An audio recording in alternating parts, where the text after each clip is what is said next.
Drew, I absolutely love your commentary during that. I keep realizing that I think I accidentally like fidget with something and I press the button. At some point I just was like, I'm gonna embrace it. Yeah, I'm beginning to think it's no accident whatsoever. Anyway, happy Tuesday, everybody. You are watching Splash Pages. My name is Leo. I'm the monkey behind the keyboard here. And holy crap, I got a bad hair day. Yeah, I don't know what's happening there. But enjoy. We're going to have an awesome show tonight. And speaking of awesome, Mr. Drew. I'm awesome. And I'm Drew. And it's Tuesday. And you had nowhere else to be. And we very much appreciate that. So, Phenomena.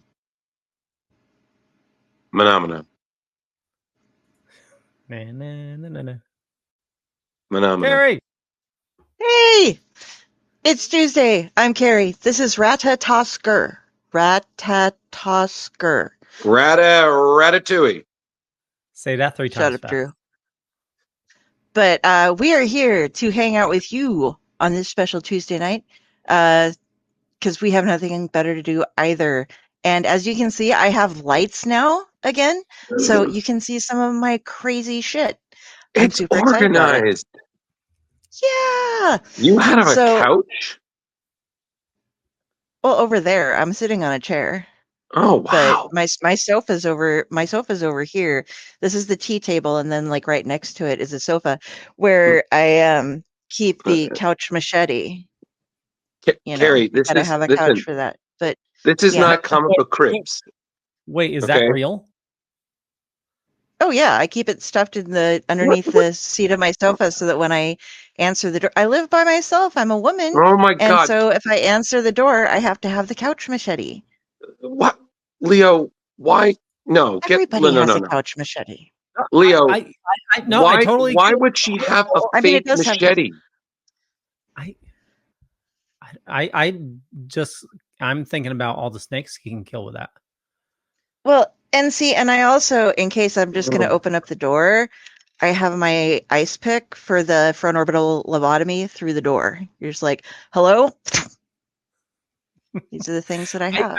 I totally get that because, when my mom was living alone and, when we were cleaning out the house, like we were finding like knives she stashed everywhere, like under the seat and stuff like that. Like it's a crazy world. Yeah. I have golf clubs and I have blunt force objects and stuff hidden around. Hey, Tom Dog. Tom Dog knows. Oh my God. I swear to God. So I'm dealing with a redheaded frontiersman with a penchant for snake killing. And then I'm dealing with the Nebraskan goth who suddenly got a light bulb change. And I'm the voice of reason. Good Lord. We're doomed. And you live in the most dangerous place of all of us, and you don't have a couch machete or anything? No, I have a sword. Okay, it's ready for. Okay, I have those ready. Okay, I have a sword. Okay, and I could have had a machete, but it was offered to me in a very strange way, and I just couldn't feel like I could justify taking it because it felt like I was cursed. Okay. Wait, are you the New York subway swordsman that I saw like a viral video of? No. No. First things first. Okay, if I'm going to be swinging a sword, okay, I'm clearly going to be battling demons. Okay, because Hellboy taught me nothing better. Okay. The other thing, it's going to be enchanted, and I'm most likely going to be given to it by a woman from a lake. Okay. So, all that. So, no, I'm not that person. So, new phone, who dis? How pruny does her skin get, do you think? Staying under the lake, just waiting to throw swords out to random deserving individuals. It's magic, Carrie. They don't believe in pruning. There's no pruning in magic? No. I thought it was I thought it was the water person from M. Shamalama Ding Dong's movie. Okay, so you just lost points because you referenced the lady in the water, which is before the happening one of the worst M. Night things, and then the happening happened, and then old happened. And from what I hear, Trap is just continuing that disappointment of M. Night, so that's fine. Are you I felt referring to Nimue? Was that your Lady of the Lake, or do you have a different Lady of the Lake? I just generally, based on myth, I just kind of avoid women that are floating above water. I just feel like those stories generally don't go well for anybody. Just ocean, lake, pond, puddle, just generally would avoid that. I have a pothole out in front of my driveway Oh up my here that you can pretty much lose anything but a monster truck in. And when it rains in Nebraska, because it does fairly decent amount, you could just kind of like throw toddlers in there and watch them float around. If you got to make sure you put life jackets and floaties on them. But yeah, Ooh, I That did sounds see about it. I did see a paranormal show where they were talking about a haunted lake where like they evacuated a town and then they built a dam and then like flooded it. And I guess there was like graves and stuff underneath. So like there's a certain area where people swim and somebody grabs them from underneath. Like it's like the most like dangerous lake in America. Like so many people have died in it, and they say it's because you're swimming and somebody grabs you and pulls you under. Okay, Leo, I can see it. I'm just going to say this before we get to the news. There is a movie that was made that was very instructional about what to do when you are in a site of continuous death, dismemberment, and sometimes otherwise supernatural thing. It was called Friday the 13th, and you avoid those places, but you know why we keep coming back to them? Two reasons. One, in that case, money. Two, other one, dumbness. You know what, Jason had a machete as well. And Yeah. Tom Dog would like to know if that included mermaids as well, Drew. Do you avoid Yeah. mermaids?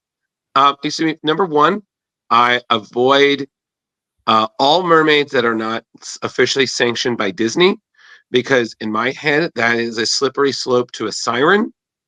And again, personally speaking, generally just am very frightened of it just essentially being pulled underwater by anything supernatural that most likely would have tentacles. So I just have to interrupt here real quick with the siren thing to say how proud I was of Mads when she was little and we went to we were at a coffee shop and I had a bunch of little finger puppets and stuff and she was playing and making up stories and like I'd tell her a story and then she'd take them and she would make up stories and she invented a siren when she was like 3 or 4 years old. She was like, and this is the mermaid and it goes out here and it's on the rock and it sings and then they have to come and get it and then it eats them. And so she was a little bit more detailed than that. She got really into it. She didn't baby talk very much, but all of these people had been staring at me because I like had told her the story of Bluebeard before that. And they were like, why would you do something like that? I'm like, oh no, she's way more morbid than I am. And yeah, this little 4-year-old like basically made up her own story, but she created sirens because they hadn't been introduced to her yet, that something would sing to lure somebody else out into the water to murder them and eat them. yeah, So that's Carrie, just a proud if moment in someone my life. offers you a kid show, the answer is no. I have to admit, in chat the other day, I said a very dark joke. Whoa. Time out. This Are was you saying to you it felt dark? Or was it acknowledged that it was otherwise a dark moment? it was acknowledged that it was dark. Okay, because I'm just saying, because your idea of dark is like essentially like dawn for me and Carrie. Like, I'm so proud of you, Leo. Leah, wait, Carrie, how did he dip his pinky toe into the dark side? Well, hold on. Let's No. see it. I'm not talking to Let's you. see it. I'm not talking to you, line crosser. I'm I didn't talking. see it. I heard him talk about it, so I want to hear what it was Oh, so we okay, can that's fine. see All as right. it was Well, acknowledged as being dark. So what is it, Leo? it was with Brandon and Justin, and Oh so no. it was the discussion of James Earl Jones passing, and I made the comment. I guess he never heard the story of Darth Plagueis the Wise. Get out. No. Out. Exit this. No. Blanket your screen. Thank you. Okay. Had to pull a brain in there real quick and just. Hey. Don't let that happen again. So. Okay, but I'm proud of you. Hey, pal. I'm proud of you, but watch it. Gotta be careful. That might have been a too soon. Yeah. You gotta really toe that line because we're your friends. You post that kind of stuff, okay? You're gonna get TIE fighters up your butt, man. You don't want that. You don't want some Imperial Star Destroyers coming at your ass. So, but we'll take this little commercial break. The news. Let's just bang that out, and we can then get to the book. Well, before we do, since we're in banter mode, I just wanted to share. I went to my LCS this week. Yes. Yeah. Hold on. So check this out. Hold on. I'm not going to show everything. But Lee Bermejo covers. Nice. Beautiful. Ooh. I always thought it was Bermejo. I've been pronouncing that right. right. It's just nice. It's Bermejo. So my LCS, anything of Bermejo, nice set aside for me. Are those Mark Waid covers? The Mark Waid stories? The ones that we talked about last time? No. These are Superman and then Batman Brave and the Bold. Oh, okay. Well, they look gorgeous regardless. Yeah. Oh, yeah. Listen, buddy, I tried to get him on the show, man. He just never got back to my message. So I just want to put out, for the record, we made Carrie's year. So, I was like, let's try for Leo and Jar next. Yeah, I read that. It's pretty good. It's pretty awesome. Peach.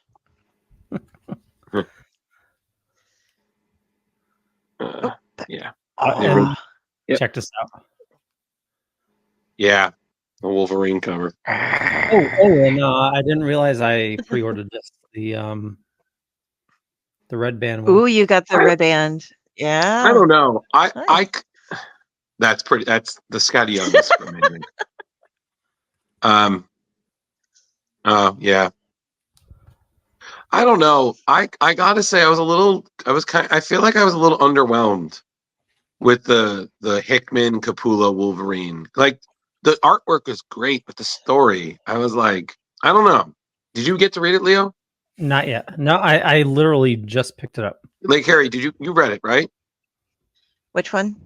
I'm reading everything. The Wolverine, the Hickman Capullo Wolverine. I don't think so. The latest Wolverine that I've read is Deadpool Wolverine World War III. Oh, okay. All right. I don't know. I was catching up on my indies, so yeah. I don't know. I was a little underwhelmed. Maybe it'll get better, but Greg's work was just fantastic, obviously. But the story, I was just like, I think I've been spoiled by too much Hickman doing Ultimate Spider-Man. So then when he just switches gears, I'm just like, what is this? Well, what? It's also because it's an anniversary year for 4 different major comics characters. Yeah, we've been inundated with Wolverine, so it's kind of like, you better impress me because we're getting rehashes of everything. We're getting a bunch of new stuff coming out. So if you're going to feed me yet more Wolverine, I want some good Wolverine. Right. Yep. And just Hickman, it's hard for him to disappoint. So that's too bad.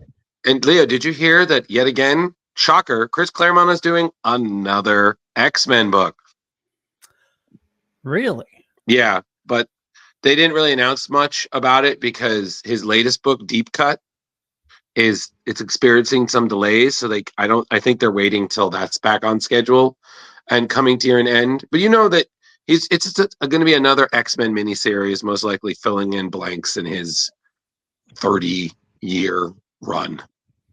Yeah. Do you think he was the inspiration for She Who Shall Not Be Named retconning half of Harry Potter? Like suddenly oh, guess what? I'm going to change everything. And yes, this is actually what happened 7 years after the series is over. So that's why things were the way they were. Oh, I'm going to create entire new things that happened just because she could. I don't, but because I just think that when it comes to Claremont, I mean, he wrote the book on X-Men storytelling. So I feel like he knows where he can just kind of fill in blanks the same way that Mike Mignola can just tell a Hellboy story whenever.